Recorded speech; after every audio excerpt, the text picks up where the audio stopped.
50 শয্যা বিশিষ্ট রাজশাহীর চারঘাট উপজেলা স্বাস্থ্য কমপ্লেক্স, যেখানে 31 জন চিকিৎসকের বিপরীতে আছেন মাত্র 9 জন। টেকনিশিয়ান না থাকায় 2 বছরেরও বেশি সময় ধরে অচল এক্স-রে ও ইসিজি মেশিন, দীর্ঘদিন ব্যবহার না করায় নষ্ট জেনারেটরও, একমাত্র অ্যাম্বুলেন্সও অনেক পুরনো হয়ে যাওয়ায় প্রায় নষ্ট হয়। ঠিকমতো মেলে না সরকারি ঔষধও, এজন্য বাধ্য হয়ে রোগীদের চিকিৎসার জন্য যেতে হয় বেসরকারি ক্লিনিক ও হাসপাতালে। একই অবস্থা জেলার 8টি উপজেলা স্বাস্থ্য কমপ্লেক্সের বেশিরভাগের।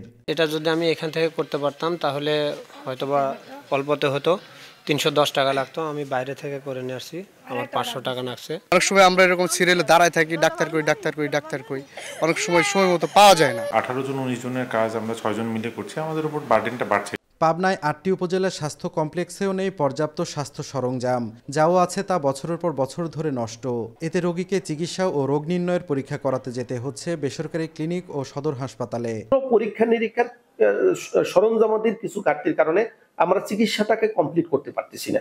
নাটোরের লালপুর, বাগাতিপাড়া, বড়াইগ্রাম, সিংড়া ও গুরুদাসপুর স্বাস্থ্য কমপ্লেক্সেরও একই দশা, যেখানে প্রাথমিক চিকিৎসা সেবা মিললেও গুরুতর অসুস্থ রোগীদের পড়তে হয় বিড়ম্বনায়। অবকাঠামোর অভাব ও জনবল সংকটও প্রকট।